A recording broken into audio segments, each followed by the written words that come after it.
All right. Hello, everyone. This is our app called Facets, Dating with Sketching. I'm Jill, and I'm the project manager. I'm Avani, I'm the user therapist. I'm Nikki, I'm the UX research and I'm Durando, I'm the dev lead. And I'm Sandeep, I'm the content manager. So dating apps are intimidating. First off, people might face a profile creation pressure about how they view themselves and also how they want to be perceived by other people. Secondly, there's limited information on dating app profiles, and people have to make snap decisions based on the small amount of information, which is often very superficial. And lastly, using a dating app can be an isolating experience. You go through the process alone and you're subject to ghosting and rejection, leading people to feel even more isolated. Additionally, dating apps today are not usually intended to work well. Instead of actually fostering a real relationship with someone, via featured in the app, they instead have kind of trained us into these addictive swipers or scrollers, kind of more attracted to the next endorphin rush, getting a match rather than actually looking for a real connection. More often than it should be, people end up feeling worse with using dating apps, rather than getting the joy and connection they should when putting themselves out there. Do you want the great experience that makes you feel better after using it? Doing this, we want to build an environment that's welcoming to our users. So considering this, we introduced dating with dementia. First, in Facets, friends help craft your profile, and this allows you to explore the facets of your personality, including the opinions of those who know you best. Additionally, this lends some trust and credibility both to your old profile and to other people's. Next, there's a daily limit of 15 profiles that you can see, and this leads us to our no rejection model. So on the feed, there's 5 profiles shown at a time, and you can refresh when you're ready to move on. So this encourages more intentional decision-making about who you interact with, and it reduces the idea of endless scrolling. And lastly, we have prompt-based messaging to make conversation starting a little bit easier. So this is a unique and fun way to get to know potential matches, and it relieves you of some of the anxiety of starting a conversation. Now onto our research and our audience. So, out of 17 dating app users we surveyed, 50% view themselves as very unsuccessful on dating apps. Note that this is a 5-point scale, with very unsuccessful being on the extreme negative end. The other 3% varied somewhere between somewhat unsuccessful to very successful. Our top 3 factors of success were profile quality, good communication, and timing and luck. With our top 3 factors of challenges being user-based quality and diversity, needing a perfect communication, and our app features and our algorithm. So we did some research into concepts that exist around for dating apps. So we found out that the more popular one is tends to map towards overload, where users end up swiping through so many people to show up your time. Gamification, where gamifying UX patterns encourage adrenaline stage takers, which is pretty unhealthy. And also the feeling of being disposable due to the quick-paced environment and high volume of robotics. To better understand our audience that we're designing for, we make 3 different user personas. We have Laura, David, and Logan, who are all from different backgrounds and have different dating expectations. Laura is someone who wants to feel safe looking for a first serious relationship. David has trouble getting out of his comfort zone and needs some help starting conversation. And Logan is self-employed and wants to explore connections outside of their searching. We decided to focus on Laura as a primary user persona as we mainly interviewed and tested with other college students. Laura has heard that current dating app profiles don't tell you about a first impression. Some of her main pain points dating apps that she tends to do is scroll. So it's actually warranted for me. You get well, I also get to know the person. And with Facets, she asked her friends to add her to the profile, and she also in turn asked them, and hey, how a profile does she call them? So let's take a look at Laura's journey with the Facets.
So after identifying our personas, we also looked at some competitors, especially because the dating app market is so saturated. We wanted to define how we can stand out and still achieve our goals. So the first competitor we looked at was Hinge, which is designed to be deleted. So similar to Facets, Hinge was trying to facilitate some of those longer term or more meaningful relationships. And one thing that we were inspired by for Hinge is that they have prompts on the profile that users can interact with. And so that was something that we wanted to incorporate in our app. Next up, we looked at an app called Blind Mate, which is where someone's friends actually swiped for them. So the friends have pretty much complete control over somebody's profile and can even determine what matches that the user sees.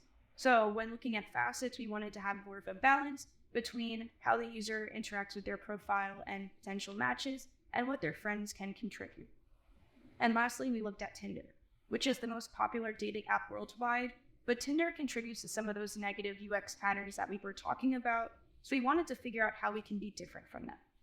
So ultimately, we took some features from our competitors, but Facet stands out in that we are the only app with a no rejection model, so you'll never have to reject a user or swipe left on them.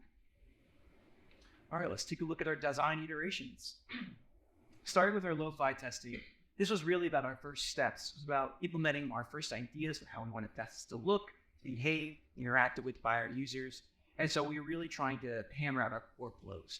These included our account creation, where someone's making their profile from scratch, messaging the user if they're interested in based on looking at their profile, and what rejection was and how to reject the user that they didn't want to see. So we learned a lot from this first iteration. There were three main takeaways that we took from this first lo-fi testing. All these changes furthered our development. So let's starting with endless scrolling. So we originally employed endless scrolling based on what other dating apps were doing, where you just kind of scrolled through all the profiles that you could see and just everyone's that you liked. We really kind of realized this was just too much. It kind of facilitated those bad habits we discussed earlier. And we kind of adjusted course to having limited profiles where you only have 5 that you can see in time, which kind of led to us focusing more in on those people there. Additionally, unclear column layouts. So in our original app design, when you look at someone's facet, you can scroll both horizontally and vertically. This was originally unclear that you could scroll horizontally because it's just there weren't those kind of visual cues there. So we tweaked those with some content indicators that kind of showed that there was more to see on someone's profile. Additionally, misleading rejection. So we kind of tried to employ the rejection model because that's what a lot of the other apps were doing. But a lot of our users who were testing this were confused by what rejection meant and how they actually did it.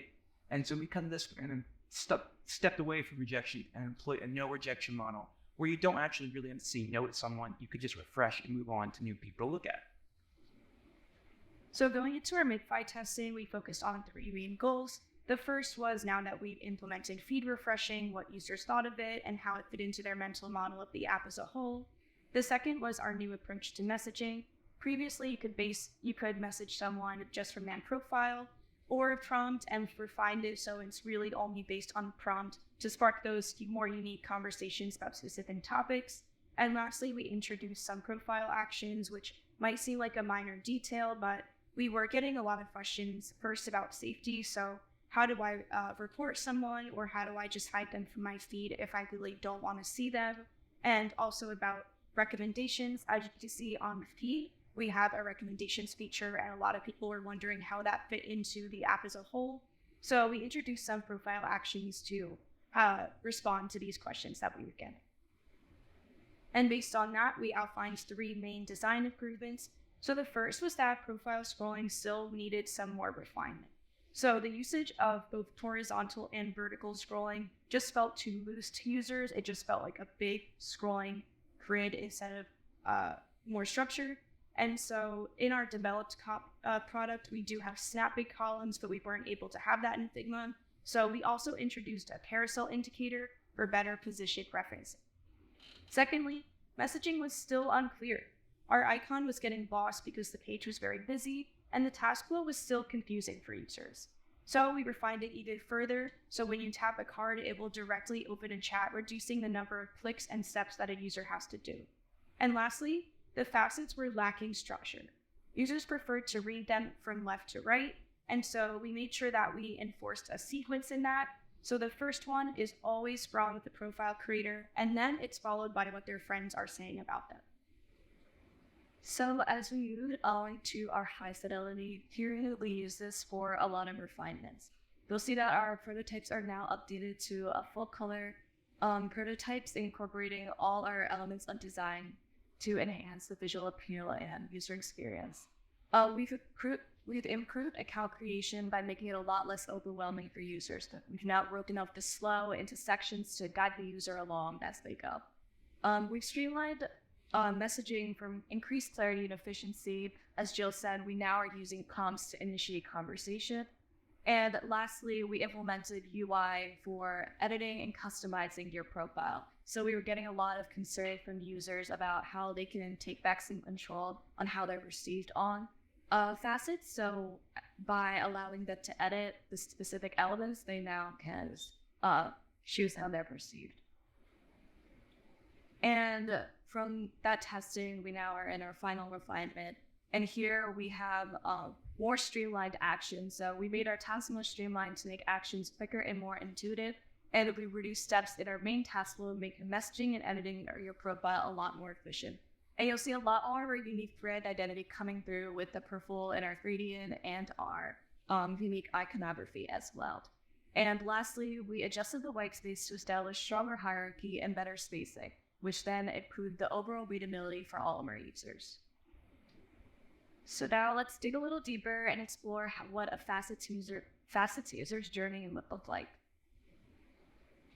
So first you'll see in our account creation that you're going to need your phone number to create your account. This is used to verify your identity and ensure the safety on the app.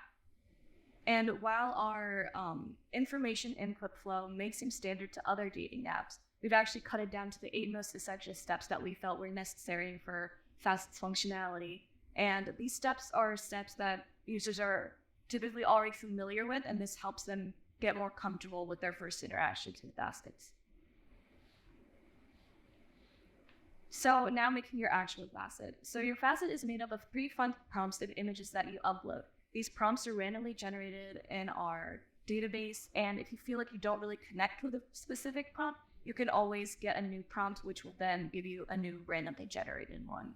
It can be kind of fun and spontaneous, but also getting your input as well. Here you can upload photos for your profile, and then you see a preview of your summary, which is kind of like your first impression to other Facets users.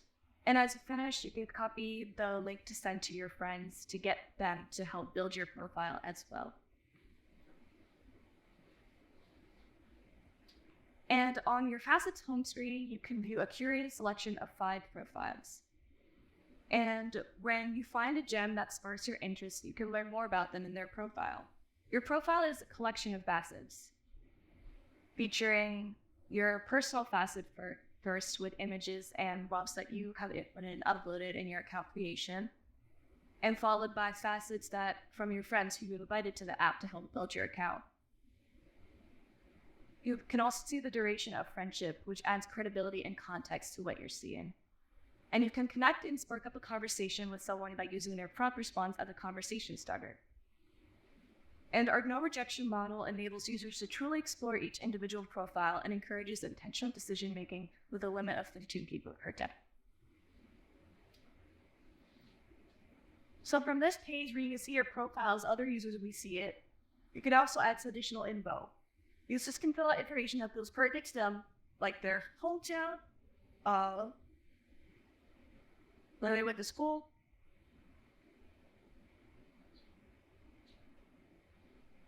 whether they smoke or if they drink, or MBTI.